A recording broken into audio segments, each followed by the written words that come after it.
현대 사회를 드림 소사이어티라고 보통 얘기를 하는데요. 꿈 개성 그리고 이야기가 주도하는 사회다. 덴마크 미래학자 롤프 엔센이라는 사람이 저서에서 드림 소사이어티에서 그런 얘기를 합니다. 도래할 드림 소사이어티는 기업, 지역 사회, 개인이 데이터나 정보가 아니라 이야기를 바탕으로 성공하게 되는 새로운 사회다 이렇게 얘기했습니다. 우리가 그 사회를 지금 살고 있고요. 그래서 요즘은 음식을 먹어도요, 그 음식에 담겨 있는 이야기를 먹습니다. 우리 이제 주일학교 이제 시작을 하는데 어제 아침에 이제 영유치부 이제 시작했어요. 아침에 유한 청년이 호두과자를 들고 왔나? 호두과자라고 생각했어요. 목사님 이거 하나 드셔보세요. 그래서 뭐라고 그랬는데 지금도 몰라요. 뭐라고 그러면서 이게 이름이 그거라고 그랬는데 뭐 잘 입력이 안 되더라고요. 근데 그 안에 무슨 뭐 치즈인지 뭐가 쏙 들어가 있어요. 그래가지고 아마 다른 거라고 그러면서 이름을 대더라고요. 거의 뭐 새로운 메뉴인 것 같아요. 먹어보니까 맛있더라고요. 아침에 이 교사들이 와가지고 준비하면서 이렇게 시작할 때 먼저 먹은 것 같아요. 요즘은 이야기가 그 속에 들어가 있습니다. 내용이 그 속에 뭔가 담겨 있고요. 그런 사회를 우리가 살고 있습니다. 예수님의 삶을 우리가 얘기할 때 놓치지 말아야 될 것은 30년 이 땅에 살아가시는 동안에 목수로서 살아가셨다는 거죠. 목수의 손을 한번 여러분 지금 요즘은 젊은 친구들이 잘 목수라고 하는 개념을 잘 모를 겁니다.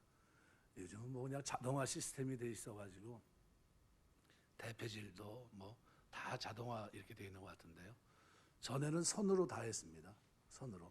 손이 거의 보배입니다. 손이요 투박합니다. 보통 투박한 게 아니라요. 발바닥이나 손가락이나 이렇게 구분이 잘 안 돼요. 그리고 더군다나 목수하신 분들의 손은 상처가 많기 때문에요. 아주 뭐 손가락 하나 굵기가 보통 하나 반은 됩니다. 아주 굵직해요. 듬성성이 뭐 이렇게 손을 이렇게 보면 이게 뭐 손인지 발가락인지 뭐 모를 정도로 그렇습니다. 예수님이 그런 모습이었을 거다 저는 생각하고요. 그 얼굴은 어땠을까요? 평범한 얼굴은 아니었을 것 같습니다. 팔레스타인 바닷바람 속에서 살아갔으면 얼굴이 좀 꺼머잡잡한 모습. 인물은 어땠을까요? 인물도 별로. 더 중요한 거는 예수님에게 스펙이 있었을까요? 제가 아는 후배, 이제 공무원 하는 친구가 있는데 이 후배가 자격증만 20개예요.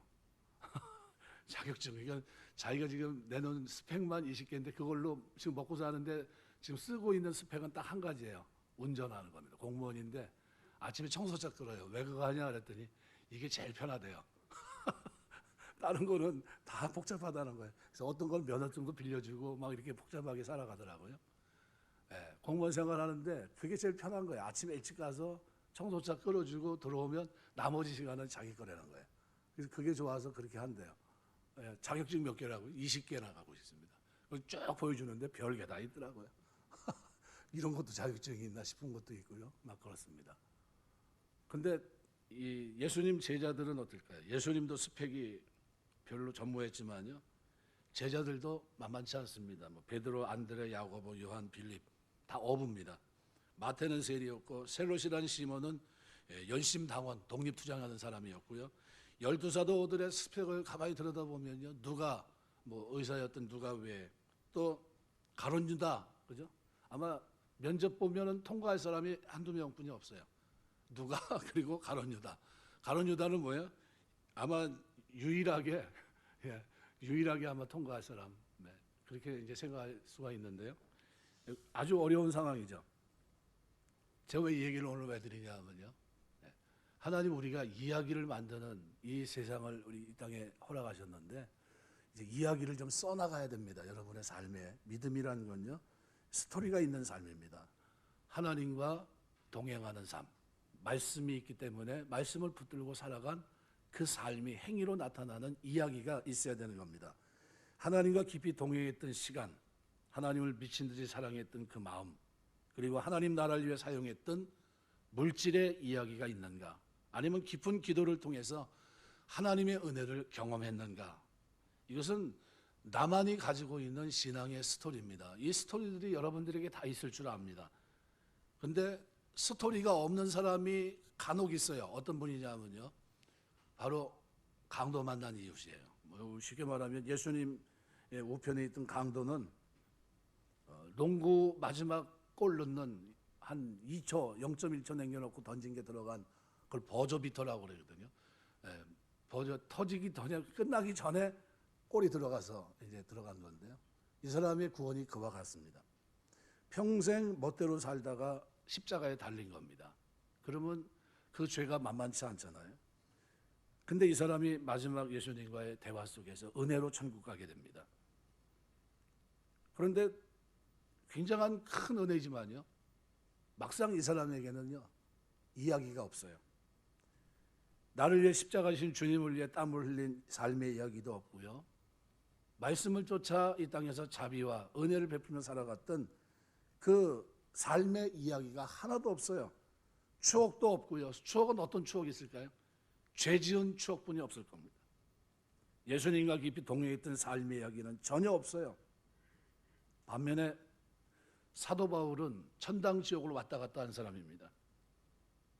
예수님을 만나기 전에는 사람을 죽이는데 돌로 치는 자, 거기에서 옷을 지키는 자로 있었고요, 예수님을 만난 후에는 그리고 예수의 흔적을 가졌다고 표현합니다. 갈라디아서 6장 17절에 보면 이후로는 누구든지 나를 괴롭게 하지 말라. 내가 내 몸에 예수의 흔적을 지니고 있노라. 흔적이라는 스티그마라고 하는 이 단어는요, 표식을 말합니다. 낙인, 가축이나 노의 몸에 주인의 소유라고 하는 것을 나타내는 화인 또는 문신, 이런 표식입니다. 예수의 흔적이 새겨져 있다고 한 얘기는 뭘까요? 복음 때문에 자기의 삶 속에 바로 그 이야기들이 써졌다는 겁니다. 예수님을 사랑한 이야기가 자기의 삶에 가득하다는 거예요. 생명을 걸고 복음을 전하며 나아갔던 그 삶에, 고린도후서 11장 23절에서 27절은 이렇게 표현합니다. 그들이 그리스도 일꾼이냐 정신없는 말을 하거니와 나는 더욱 그러하도다. 나는 진짜 그리스도 일꾼이라는 거죠. 내가 수고를 넘치도록 하고 옥에 갇히도록 더 많이 하고 매도 수없이 많고 여러 번 죽을 뻔했으니 유대인들에게 40에 하나 감한매를 5번 맞았으며 3번 태장으로 맞고 1번 돌로 맞고 3번 파손하고 일주일을 깊은 바다에서 지냈으며 여러 번 여행하면서 강의 위험, 강도의 위험, 동족의 위험, 이방인의 위험, 신의 위험과 광야의 위험과 바다의 위험과 거짓 형제들의 위험을 당하고 또 수고하고 애쓰고 여러 번 자지 못하고 줄이며 목마르고 여러 번 굶고 춥고 헐벗었노라. 자기 이야기를 쓴 겁니다. 하나님, 내가 복음을 받아들이고 그리스도가 나의 주가 되고 내가 그의 종으로서 복음을 전하는 일에 자기 생명을 걸고 나아갔던, 섬겼던 삶의 이야기를 쓴 겁니다. 어떻게 섬겼는지, 돌팔매질을 당했고 몽둥이에 맞은 흔적이 있고요, 수많은 도구의 흔적이 그의 몸에 남아 있습니다. 예수님을 사랑한 흔적이고요, 사도 바울은 이 흔적들이 바로 예수님을 사랑한 자기의 이야기라고 표현합니다. 사랑한다는 것은 그 사랑의 깊이만큼 흔적을 가지고 있는 겁니다. 하나님과 동행하면 나의 역사는 하나님의 이야기가 되는 겁니다. 스펙이 초라하다고 스펙이 없다고 기죽지 말아야 될 이유는 우리가 믿음 안에서 이제 새로운 이야기를 써갈 수 있기 때문입니다. 세상 속에서는 스펙이 있어야 뭐가 일이 되지만요, 그리스도 안에서는 스펙 없어도 됩니다. 믿음만 있으면 돼요. 믿음만 있으면 이야기를 써갈 수 있습니다. 하나님의 이야기가 나의 이야기가 되는 삶, 하나님하고 부르면 깊이 떠오르는 이야기가 있는 이 삶, 이것이 이 삶으로 하나님이 우리를 부르십니다. 김정태 스토리가 스펙을 이긴다라는 책에 보면 이 주제는 남들과 똑같은 스펙보다는 차별성이 있는 나만의 스토리를 가진 자가 승리한다라는 내용이에요. 여러분, 저는 제가 신앙생활하면서 존경하는 사람이 2사람 있습니다. 한 사람은 일본 선교하는 사람이고요. 왜 존경하냐면요, 우리 일제 36년의 강점기 속에서 많은 어려움이 있었는데 그런 민족을 향해서 복음을 전하니까요, 요나 같다 할지라도 참 훌륭하다 생각이 돼서 존경하고요. 또 한 사람은 병 가운데 죽어가는 사람들, 마지막 호스피스 활동하시는 분들이에요. 언제 한번 제가 늘 좋아했던 그 장로님 한 분이 침을 놓고 하셨던 장로님이 이제 병이 이제 다시 암이 도져서 이제 돌아가시게 됐는데, 소천하셨는데, 그 마지막에 이제 호스피스 병동으로 옮기셨어요. 얼굴이 붓고 몸이 붓고 뭐 이런 가운데 이제 만나게 됐는데, 그 아드님이 목사님이고 다른 교단입니다. 그래서 이제 만나서 얘기도 하고 기도도 해주고 천국에서 보자 얘기하고 왔는데, 그분은 그의 삶의 이야기가 참 많습니다.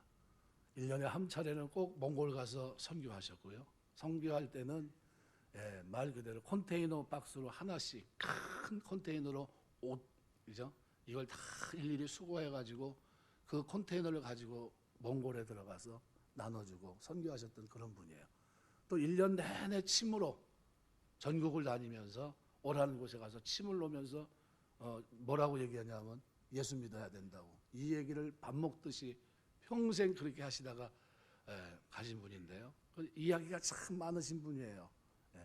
그분을 마지막 보내면서 이제 아드님과, 그 아드님 목사님이니까요. 저보다는 좀 연배가 미치니까 후배 목사가 되는데 이 얘기도 하고 마지막 기도하고 오는데, 돌아서서 나오는데 보니까 제가 아는 권사님이 거기 계세요. 제가 아는 교회 후배 목사, 교회 섬기는 권사님인데 만나서 반갑더라고요. 권사님 여기 웬일이냐 그랬더니 웬일이 아니라 제가 여기 이게 직장입니다 그러더라고요. 호스피스 병동에서 마지막 가는 사람들에게 복음을 증거하면서 사는 게 그분의 일이에요. 거기서 수고하시라고 하면서 인사하고 나왔던 기억이 있는데요. 여러분, 언젠가 우리가 하나님 앞에 서면 하나님 우리에게 뭘 요구하실까요? 믿음으로 살아간 이야기를 저희한테 듣고 싶어 하실 것 같아요. 오른편 강도는 구원은 받았지만요, 이야기가 없어요. 흔적이 전혀 없습니다. 그럼 우리는 신앙생활하면서 몇 년 하나님을 섬겼습니까?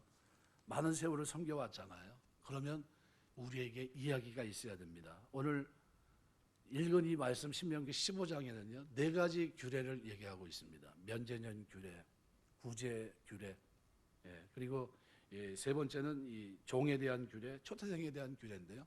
4가지를 다 공통으로 뚫고 있는 공통 분모가 있는데 뭐냐면요, 어려운 사람들에게 후하게 대우라는 거예요. 후하게 대우하라, 이 얘기입니다. 이 얘기를 15장 전체에서 흐르는 흐름입니다. 언제 지어진 겁니까? 이게 쓰여진 게 모세 여호수아 시대라고 보시면 돼요. 그러면 굉장히 오래된 구약의 역사에 이스라엘 백성이 구원받고 난 후에 준 규례입니다. 그런데 이 규례가 신약에서 어떻게 해요? 그대로 적용이 돼서 반영이 되고 있습니다. 그런 의미로 본다면 오늘 본문 말씀은 특별히 7절에서 11절 우리가 본문으로 정하고 있는 이 본문 말씀은 굉장히 중요합니다. 너는 내 식물을 물 위에 던지라, 여러 날 후에 도로 찾으리라. 전도서 11장 1절 말씀과 고린도서 4장 7절에 보면 내게 있는 것 중에 받지 아니한 것이 무엇이냐라는 말씀이 있습니다. 아끼는 마음을 품지 말고 구제하면 하나님께서 내 손으로 하는 일에 복을 주신다 말씀합니다. 얼마만큼 우리 지구가 하나님이 주시는 복을 주셨냐면요, 저희 집사람이 진도 사람인데요, 농사지면 3년 먹을 게 나온다고 합니다. 그 조그만 땅덩어리에서 거기 있는 섬에 사는 사람들이 3년 먹을 게 나온다고 그래요. 이제 이 얘기를 왜 하냐면요, 지구 전체에서 농사를 지면요 지구인들 전체가 3년 먹을 농산물이 나온다고 합니다. 그런데 어때요? 한쪽에서는 곡물을 바다에 버리고 있고요, 한쪽에서는 먹을 게 없어서 기아로 굶어 죽어가고 있어요. 그래서 이게 보기 싫으니까 나름대로 문제를 가지고 혁명을 일으킨 게 공산혁명입니다. 됐습니까? 아니요. 여전히 똑같죠. 몇 명만 잘 먹고 잘 사는 사회를 만들어버렸고요. 지금도 중국은 아무리 좀 공산당이라고 할지라도요, 하루, 그러니까 한 달 생활할 때 60만 원 정도, 그 정도로 아주 좋은 대우라고 합니다. 근데 우리가 볼 때는 형편없는 대우 속에 살아갑니다. 우리는 상상할 수 없을 정도로 큰 복을 받은 사람입니다. 여러분, 대안은 뭘까요? 대안은 복음밖에 없어요. 예수 믿는 사람들이 구제하고 선교하고 이거밖에 대안이 없습니다. 예수 믿는 사람들이 말씀의 규례대로 순종하고 마음을 열고 손을 펴는 이 길 외에는 없습니다. 우리나라 6.25 전쟁 이후에 먹을 것이 없었는데 옷, 그다음에 밀가루, 이거 다 어디서 왔습니까? 다 구제품입니다. 미국에서 다 들어온 거예요. 구제 옷, 뭐 먹는 거 다 거기서 들어왔습니다. 그거 다 거기서 준 거예요. 엄청난 혜택을 받으면서 우리가 살아왔습니다. 근데 인간은 그걸 금방 잊어먹는 것 같아요. 근데 오늘 본문의 예수님은 우리 하나님은 우리가 이 땅에 살면서 이 구제에 대한 자세를 말씀하신 겁니다. 그러니까 오늘 본문은 크게 세 가지를 얘기합니다. 가난한 사람에 대해서 어떤 태도를 가질 것이냐, 자세를 얘기하고 있고요. 두 번째는 면제년 제도가 다가오고 있는데 면제년 제도에 악한 마음을 품지 말아라, 그 얘기를 하고 있고요. 세 번째는 반드시 구제해야 된다는 겁니다. 근데 이 구제에 예외가 없다는 겁니다. 그래서 오늘 읽은 말씀에 보면 첫 번째 7절에 이렇게 말합니다. 내 하나님 여호와께서 내게 주신 땅 어느 성읍에서든지 가난한 형제가 너와 함께 거주하거든 가난한 형제에게 내 마음을 완악하게 하지 말며 내 손을 움켜쥐지 말고, 여기 완악하게, 이건 다른 말로는 강팍하게 하지 말라는 겁니다. 신명기 2장 30절에 보면 헤스본 왕 시온의 경우가 나와 있는데요. 우리가 통과하기를 허락하지 아니하였으니 이는 내 하나님 여호와께서 그를 내 손에 넘기시려고 그의 성품을 완강하게 하셨고 그의 마음을 완고하게 하셨음이 오늘날과 같으니라. 그죠? 이것이 강팍이라는 겁니다. 바로가 강팍했습니다. 똑같은 단어입니다. 바로의 마음이 완악하게 만드실 때도 오늘 본문에 쓰여 있던 이 아마츠라는 단어가 쓰였습니다. 출애굽기 7장 3절 14절, 8장 15절, 13장 15절. 강팍한 거는요 굉장히 안 좋은 겁니다. 더군다나 뭐가 강팍한 겁니까? 마음이 강팍하면요 망한 거예요. 누가 망했습니까? 시온이 망하고 바로가 망했던 겁니다. 그러면서 본문 이어지는 말씀이 뭡니까? 내 마음을 완악하게 하지 말고 내 손을 움켜쥐지 말고, 움켜쥐지 말라는 티크포츠라는 말인데 함께 끌어모으다는 뜻입니다. 닫다라는 뜻이에요. 근데 8절에 보면요 이렇게 말, 반드시 내 손을 그에게 펴서, 이 편다는 말은 열어라는 단어입니다. 열다는 뜻이거든요. 그러니까 여는 것의 반대 개념이에요. 여는 것의 반대 개념. 그러니까 내 손을 움켜쥔다는 것은 뭡니까? 닫는 걸 얘기합니다. 그러니까 내 마음을 강팍하게 하지 말며 문장 뒤에 손에 대해서 열리고 닫힌다는 표현을 쓴 것은 마음을 강팍하게 하고 손을 움켜쥐는 태도가 따로따로가 아니라 하나란 겁니다. 별개의 것이 아니란 겁니다. 마음이 열리면 손도 열리지만 마음이 닫히면 손도 닫힌다는 거예요. 연관관계가 있다는 겁니다. 야고보서 2장에 보시면 15절에서 17절에 이렇게 말합니다. 만일 형제나 자매가 헐벗고 일용할 양식이 없는데 너희 중에 누구든지 그에게 이르되 평안히 가라, 덥게 하라, 배부르게 하라 하며 그 몸에 쓸 것을 주지 아니하면 무슨 유익이 있으리요? 이와 같이 행함이 없는 믿음은 그 자체가 죽은 것이니라. 왜? 질문을 던지면 왜 그렇습니까? 마음이 완악하니까 손이 펴지지 않는 거예요. 마음이 부드러우면 어떻게 됩니까?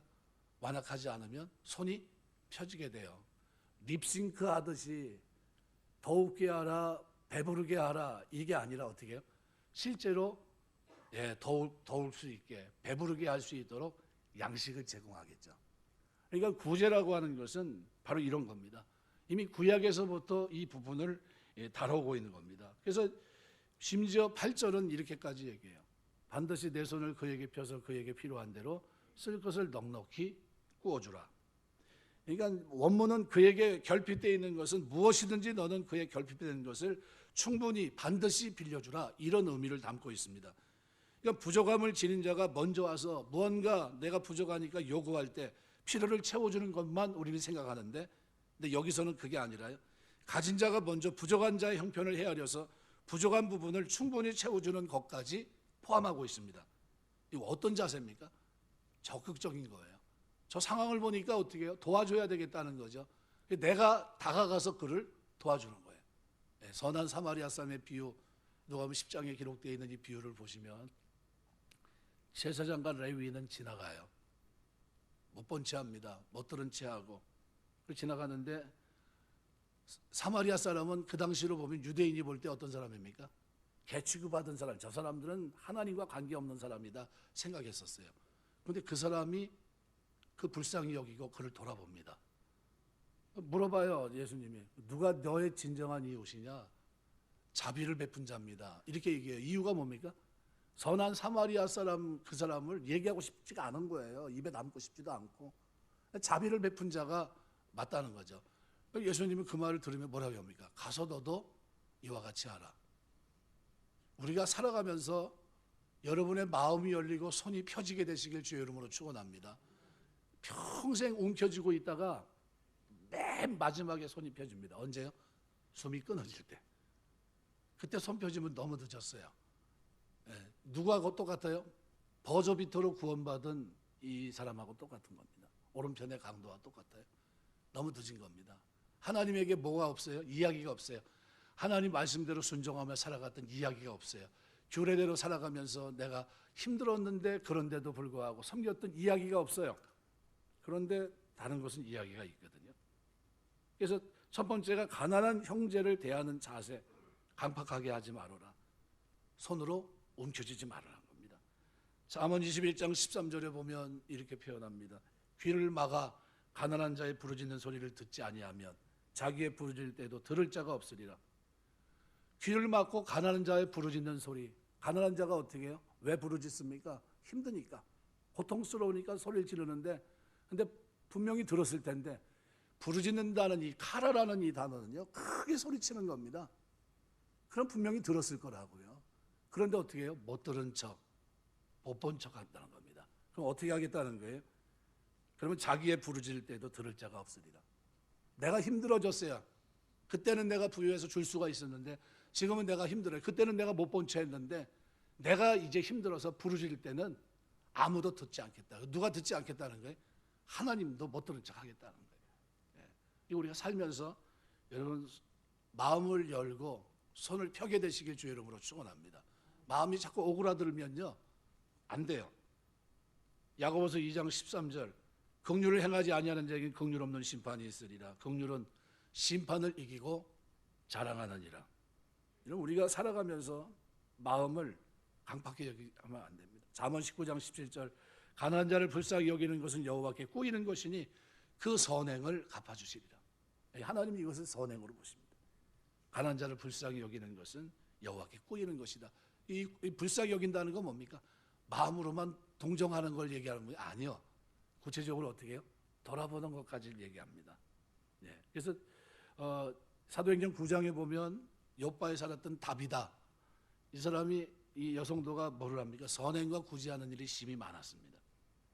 그러다가 죽게 됐어요. 그리고 죽었습니다. 어떻게 합니까? 사도행전 9장 36절에 보면 욥바에 다비다라는 여자가 있으니 그 이름은 번역하면 돌아가라. 선행과 구제하는 일이 심히 많았다.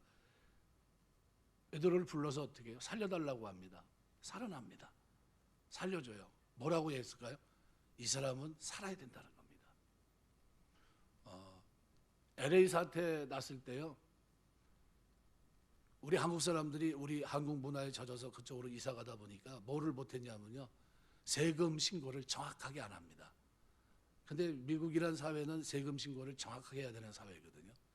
그러니까 나중에 문제가 생겼을 때 어떻게 됩니까? 보상을 못 받아요. 근거가 없으니까. 그런데 평상시에 세금 신고도 잘했을 뿐만 아니라 가난한 사람들을 돌아보며 살았던 상가 주인이 있습니다.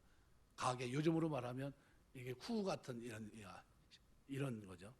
뭐 세븐일레븐 같은 이런 상가를 하면서 이제 사는데 별별 사람들이 다 올 거 아닙니까? 배고픈 사람도 오면 먹을 걸 주고, 훔쳐서 도망가면 넘어지니까 뛰지 말아라 하면서 도와주고, 필요하면 장학금도 대주고 그랬던 사람입니다.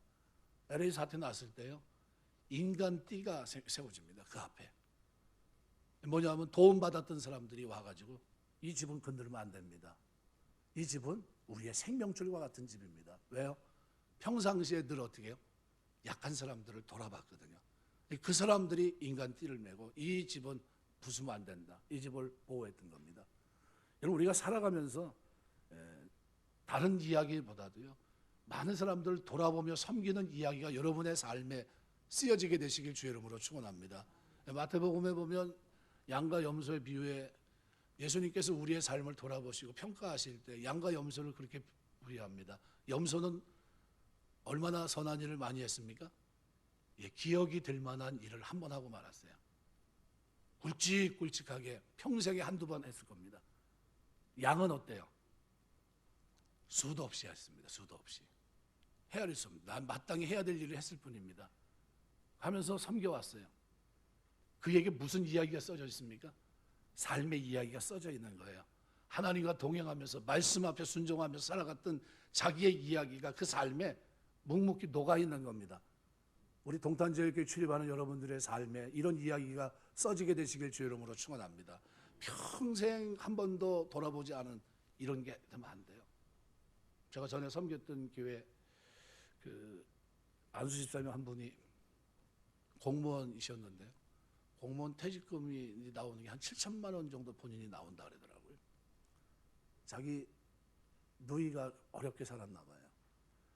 힘들고 상의도 안 하고 그걸 받아가지고 퇴직하기 전에 줘버린 겁니다. 같이 사는 그 자기 아내는 권사님인데 난리가 났죠. 그거 퇴직금인데 퇴직금을 다 어디다 준 겁니까? 자기 누이 어렵다고 준 겁니다. 얼마나 큰 상처였겠어요. 근데 나중에는 회복이 되고 그래서 이제 공무원 퇴직한 다음에 또 다른 곳을 이렇게 가면서 이렇게 했는데, 근데 제가 볼 때는 좀 의논하고 했으면 좀 좋을 뻔했다. 어차피 할 거면 의논하면 안 될 것 같으니까 그렇게 했겠지만 그래도 의논했으면 좋을 뻔했다 하는 생각을 합니다. 여러분, 부부가 선한 일에 열심히 있는 부부 되시길 주의 이름으로 축원합니다. 한쪽이 하자고 하는데 한쪽은 하지 말자고 그러면 좋은 부부가 아니에요. 선한 일을 하자고 그럴 때 그래 해보자 이렇게 해야 돼요. 그게 올바른 부부입니다. 하나님 보실 때. 그래서 여기는 어떻게 해요? 넉넉히. 그래서 마태복음 5장 42절 내게 구하는 자에게 주며 내게 꾸고자 하는 자에게 거절하지 말아라 이렇게 표현합니다. 두 번째는 오늘 본문에 보시면요, 요구한 대로 넉넉히 쓸 것을 꾸어주라 이렇게 되어 있는데요. 그 다음에 이제 10절, 9절 이렇게 말씀해 보시면 면제년 제도에 대해서 얘기합니다. 삼가 너는 마음에 악한 생각을 품지 말라. 곧 이르기를 일곱째 해 면제년이 가까이 왔다 하고 내 궁핍한 형제를 악한 눈으로 바라보며 아무것도 주지 아니하면 그가 너를 여호와께 호소하리니 그것이 내게 죄가 되리라. 너는 반드시 그에게 줄 것이요 줄 때는 아끼는 마음을 품지 말 것이니라. 약속이 있는데요. 면제년 이 규례는요 7년마다 면제하라는 이 말씀은 칼빈은 그렇게 얘기합니다. 7년 되는 그 해에만 빚을 탕감해 주라는 해석으로 봅니다. 저도 이 해석이 맞다고 생각하고요. 그 이유는 안식년은 땅을 경작하지 않고 묵혀두도록 규정하고 있기 때문입니다. 레위기 25장 4절 5절에 보면 제7년에는 땅으로 쉬어 안식하게 할지니 그 땅에서 파종하거나 심거나 거두지 말아라 그랬습니다. 그러니까 7년째 땅이 쉬는 농경사회에서 어떻게 그의 빚을 갚을 수 있겠습니까? 만약 매 7년마다 모든 빚을 탕감해 준다면 사실상 이스라엘은 어떤 형태의 금품 대여행위도 불가능하게 될 겁니다. 왜요? 7년째 되면 모든 게 탕감되니까. 누가 돈을 꾸어주고 누가 갚으려고 하겠습니까? 그러니까 꾸고 안 갚고 안식년까지 아마 버틸 겁니다. 그런 의미가 아닙니다. 그래서 면제라고 하는 이 단어는 묶어두다는 뜻이에요. 쉬게 한다. 일시적인 뜻이 강합니다. 그러니까 면제하고 독촉하지 말라는 말은 탕감보다는 독촉의 면제를 말하는 겁니다. 독촉의 면제를 강하게 나타내 줍니다. 3절에서는 이방인에게는 내가 독촉해도 된다 말합니다. 왜요? 이방인들은 안식년이 없어요. 계속 일을 합니다. 수익이 있습니다. 빚을 받아도 됩니다. 하지만 말씀대로 살아가는 유대인들에게는 어때요? 그렇지 않습니다. 그래서 면제년 규례는 안식년 제도를 뒷받침하는 그런 규례입니다. 레위기 25장 2절에서 7절 보시면요, 이스라엘 자손에게 말하리라. 너희는 내가 너에게 주는 땅에 들어간 후에 그 땅에 여호와 앞에서 안식하게 하라. 너는 6년 동안 그 밭에 파종하고 6년 동안 포도원을 가꾸며 그 소출을 거둘 것이나 일곱째에는 그 땅이 쉬어 안식하게 할지니 여호와께 대한 안식이라. 너는 그 밭에 파종하거나 포도원을 가꾸지 말며 내가 거둔 후에 자라는 것을 거두지 말고 가꾸지 아니한 포도나무가 맺은 열매를 거두지 말라. 이는 땅의 안식년임이라. 안식년에 소출은 너희가 먹을 것이니 너와 내 남정과 내 여정과 내 품꾼과 너와 함께 거류하는 자들과 내 가축과 내 땅에 있는 들짐승들이 다 그 소출로 먹을 것을 삼을지니라. 이 안식년 규례, 면제년 규례는 안식년 제도를 뒷받침하는 겁니다. 그러니까 안식년에는 땅을 경작하지 말고 포도원을 다스리지 말고 그대로 놔두면 자연적으로 나는 열매, 곡식이 생기게 되는데 이것은 누가 먹습니까? 종들, 품꾼, 나그네, 짐승이 먹게 됩니다. 안식년은 하나님의 사랑을 나타내는 규례입니다. 성경 전체를 통해 하나님은 가난한 자, 고아, 과부 등 약자에게 계속해서 관심과 사랑을 나타내고 있는데 출애굽기 23장에 보시면요, 11절에 일곱째에는 갈지 말고 묵혀두어서 내 백성의 가난한 자들이 먹게 하라. 그 남은 것은 들짐승이 먹으리라. 내 포도원과 감람원도 그리할지니라. 레위기 19장 10절 내 포도원의 열매를 다 따지 말며 내 포도원에 떨어진 열매도 줍지 말고 가난한 사람과 거류민을 위해 버려두라. 나는 너희 하나님 여호와이니라. 뭐 굉장히 많습니다. 안식년은 주인도 쉬고 종들도 쉬고 일하지 않기 때문에 소득이 없습니다. 땅에서 나는 자연적인 것을 취해 살라고 말씀합니다. 이 해는 빚을 갚지 못하기 때문에 구워준 자도 독촉하지 말아야 돼요. 그러니까 면제년 이 제도가요, 여기 껴있는 겁니다. 그러니까 면제년 제도를 악용하면 안 된다는 거예요. 하나님은 면제년이 가까웠다고 해서 궁핍한 이웃에게 구워주지 않는 일이 생길 것을 우려하신 겁니다. 꿔야 살 수 있는 사람들이 있거든요. 그 사람들을 꿔줘야 되는데 면제년이 가까웠으니까 안 준다. 그러면 그것도 죄가 된다는 거예요. 그러니까 면제년은 가난한 자, 부유한 자의 것을 함께 나눌 수 있게 하기 위해서 마련된 제도입니다. 그런데 면제년에는 채무를 면제해 줘야 하기 때문에 면제년 직전에는 빚을 주지 않는다던가 면제년이 오기 전에 빚을 받아내기 위해서 가난한 이웃을 다그치는 일이 생긴다면 이것은 하나님이 제정한 이 규례에 정면으로 대드는 것과 똑같아요. 그러니까 하나님은 면제년의 규례를 악용해서 가난한 자를 돌보지 않는다면 반드시 이것을 정죄하겠다 이렇게 얘기한 겁니다. 그러니까 너는 그래서 어떻게 해요? 확실하게 주라는 것. 너는 반드시 구제할 것이요. 확실하게 주라는 겁니다. 동정 어린 마음으로 주는 이게 아니라요. 가난한 자에게 당연히 줘야 될 것을 주면서 절대적인 하나님의 규례를 지키라 이런 얘기입니다. 이게 하나님의 규례로 하나님의 백성이면 빈부귀천을 막론하고 똑같이 주신 말씀입니다. 그러면 하나님이 어떻게 한다고요? 내게 복을 주시리라. 그가 너를 축복할 것이다 이런 얘기입니다. 원문은 두 가지 복이 있어요. 육적인 복, 물질의 복이 있고요. 또 하나는 영적인 복이 있습니다. 그럼 여기서 말하는 이 복은 어떤 복일까요? 물질의 복도 되지만 또 영적인 복까지 포함합니다. 그러니까 여기 그가 너를 축복할 것이라 이것은 뭐예요? 축복의 대상이 그 인격체 자신에게 내리는 축복이 됩니다. 그건 무슨 얘기냐면요. 우리가 살면서 마음을 열고 손을 펴고 살면, 그죠? 하나님의 규례대로 구제하며 살면 하나님이 어떻게 하시겠다는 겁니까? 내가 너를 축복하겠다는 거예요. 그 의미가 뭐냐면요. 창세기 32장에 보시면 26절에서 31절까지 보면 야곱이 약복강에서 천사와 씨름하는 장면이 나옵니다. 야곱이 그때 한 얘기가 뭐냐면 이겁니다. 당신이 나를 축복하지 않으면 내가 당신을 보내지 않을 것이다. 그럼 야곱이 축복을 받지 않았나요? 라반의 집에서 엄청나게 많은, 그죠? 라헬은 드라빔을 들고 나왔고요. 그죠? 그리고 안장에 깔고 앉아 있잖아요. 그럼 소와 양 떼는 너무 많았는데 그것도 어떻게 합니까? 에서에게 보내지 않습니까? 절반을 뚝 띄어서. 그러면 세상적으로 말하면 뭡니까? 부자예요. 큰 부자입니다. 그럼 여기서 얘기한 건 뭡니까? 당신이 나를 축복하지 않으면 내가 당신을 보내지 않겠나이다. 그래서 결국 천사와 싸워 이깁니다. 그래서 결과가 뭡니까? 내 이름이 뭐냐? 야곱입니다. 내 이름을 이제 야곱이라 하지 말고 이스라엘을 하라. 내가 하나님을 대면하고 생명이 보존됐다. 네가 하나님과 겨루어 이겼다 하면서 그를 축복하시거든요. 그럼 그때 야곱에게 주어진 축복은 뭡니까? 하나님에 대해서 더 깊이 알아간 겁니다.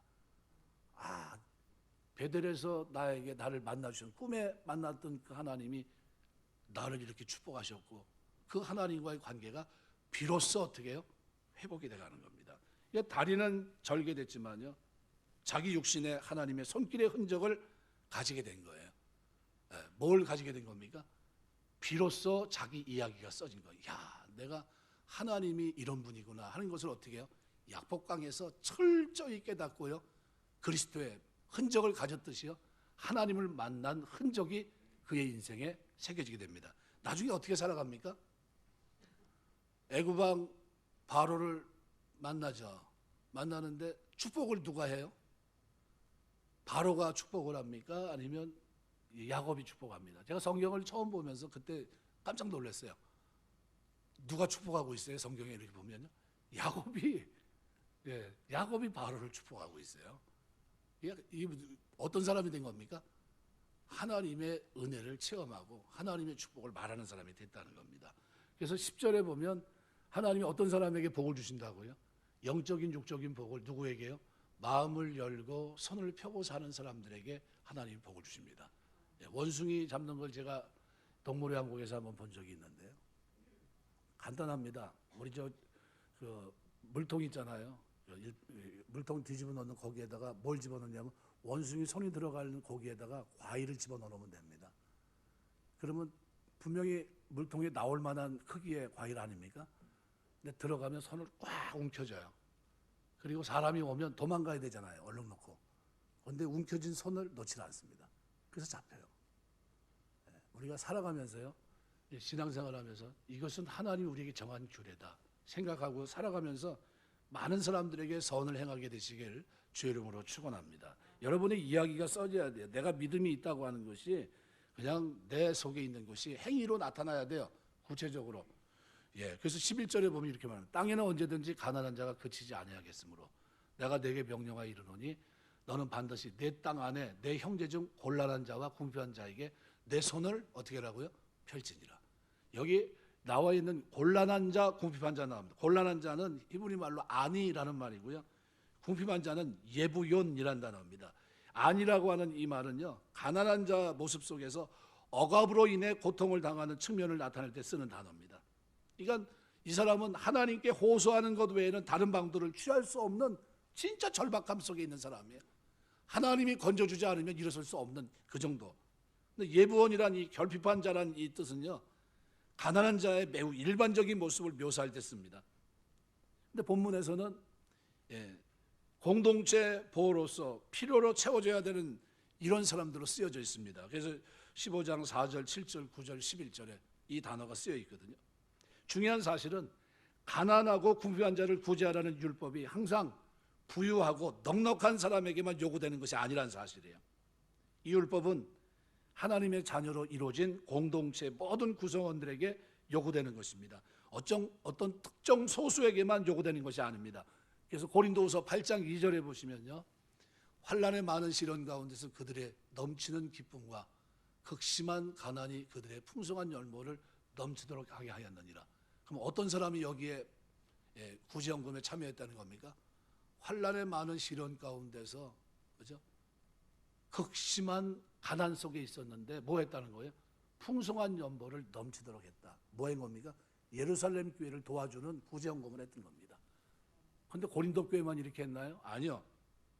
로마서 15장 25절 26절에 보시면요, 마게도냐 아가야 사람들도 똑같습니다. 이제는 내가 성도를 섬기는 일로 예루살렘에 가노니 이는 마게도냐와 아가야 사람들이 예루살렘 성도 중 가난한 자들을 위해 기쁘게 얼마를 연보하였습니다. 조건이 좋아서 한 겁니까? 아니면 없는데도 한 겁니까? 없는데도 한 거예요. 그러니까 이 전통이 오며 구약에서 이미 하나님은 하나님의 백성, 은혜로 구원받은 출애굽한 첫 태생을, 그죠? 이게 15장과 다 연관되어 있거든요. 이 면제년 규례, 안식년 제도, 구제 제도, 이걸 다 묶어서 하나로 어떻게 해요? 가난하고 굶주리고 헐벗은 사람들에게 어떻게 마음을 열고 손을 펴고 살아라, 자비를 베풀어야 된다, 이거를 강조했는데 신약에서 어떻게 한 겁니까? 초대교회가 그 일을 했다는 겁니다. 근데 여기에 예외, 열애가 있습니까? 없습니까? 열애가 없어요. 극한 가난 속에 있는데도 했다는 거예요. 무슨 얘기냐면요, 두렙돈이라도 드렸다는 거예요. 가난하면 가난한 대로 자기의 최선으로 자기 어떻게 도와야 된다는 마음을 가지고 했다는 겁니다. 이게 성경의 원칙이에요. 그러면 우리가 어떤 일을 할 때 가난한 사람을 돕자, 우리가 어려운 교회를 돕자 했을 때 온 교회 성도가 마음을 다해서 참여하게 되시길 주의 이름으로 축원합니다. 아멘 소리를 잠궈 보니까 안 하실 것 같은데 참여하게 되시길 주 이름으로 축원합니다. 예. 예. 힘써서 노력한 거 가지고 드리는 겁니다. 제가 제일 싫어하는 게 뭐냐면요. 예, 자꾸 강조하지만 바자회 해서 내 것도 아니고 저 사람 것도 아니고 공통 분모 가지고 선교하는 겁니다. 일종의 교회마다 한동안 했었죠. 밥을 먹고 식비를 내면 그걸 가지고 선교하는, 그걸 가지고 굳이 하는 거는 내가 이해를 할 수 있지만요. 하나님의 일을 하는데 그렇게 하는 거 아니에요. 어떻게 해요? 수고해서 땀 흘려서 노력한 거 들여서 선교하는 겁니다. 그렇게 하시길 주의 이름으로 부탁드립니다. 그렇게 하시는 거예요. 하나님의 일은요, 그렇게 우습게 하는 게 아닙니다. 네. 절대 그러면 안 됩니다. 그래서 예루살렘 교회를 넘치도록 풍성한 연보로 구지한 마게도냐 교회는 사실 가난하고 혼란이 많은 교회였지만요, 주 안에서 형제된 자들을 위해서 한마음이 되어 형제를 발휘했던 겁니다. 그렇다고 한다면 오늘 우리는 어떻습니까? 그래서 구제는 세 번째로 반드시 해야 됩니다. 로마서 12장 8절, 권위하는 자는 권위하는 말로, 구제하는 자는 성실함으로 하라 그랬어요. 성실함으로. 네, 성실하다는 게 뭡니까? 자기 일에 근면하고 노력한 그거 가지고 하는 걸 말합니다. 디모데후서 6장 18절, 선한 일을 행하고 선한 사업에 부하고 나눠주기를 좋아하며 동정하는 자가 되게 하라. 가르침의 목적이 뭐냐는 이거라는 겁니다. 요한일서 3장 17절, 누가 이 세상 재물을 가지고 형제의 궁핍을 보고도 도와줄 마음을 막으면 하나님의 사랑이 어찌 그 속에 거할까 보냐. 마음이 완악해지면요, 손은 펼 수가 없는 겁니다. 마음이 열려져야 손이 펴지는 거예요. 그럼 구제로 인해서 그럼 하나님은 어떤 복을 주십니까? 신명기 14장 29절 보면 이렇게 표현합니다. 너희 중에 분깃이나 기업이 없는 레위인과 내 성중에 거류하는 객, 고아, 과부와 와서 먹고 배부르게 하라. 그리하면 내 하나님 여호와께서 내 손으로 하는 범사에 내게 복을 주시리라. 시편 41편 1절 2절, 가난한 자를 보살피는 자에게 복이 있으며 재앙의 날에 여호와께서 그를 건지시로다. 여호와께서 그를 지켜서 살게 하시리니 그가 이 세상에서 복을 받을 것이라. 주여 그를 그 원수들의 뜻에 맡기지 마소서. 좋은 이야기가, 좋은 말씀이 그 속에 다 담겨 있어요. 잠언 11장 24절 25절, 흩어 구제해도 더욱 구하게 되는 일이 있나니 과도 아껴도 가난하게 될 뿐이라. 구제를 좋아하는 자는 풍족하여질 것이요 남을 윤택하게 하는 자는 윤택하여지리라. 구제는요, 해도 되고 안 해도 되고 아니에요. 내 믿음을 갖고 살아가는 동안 내 이야기를 써나가는 겁니다. 여러분의 삶의 이야기 속에서 호스피스 활동을 하든지 무슨 뭘 하든지 약한 자를 섬기며 헌신하며 어린아이들을 돌아보든지. 필리핀 마상영 선교사 나한테 그러더라고요. 필리핀 아이들 키우는데 한 명당 뭐 한 달에 몇 달러면 돼요. 나한테 그러더라고요. 그걸 하든지 뭘 하든지 하셔야 돼. 자꾸 선한 일에 그것이 많아지는 게 좋은 겁니다.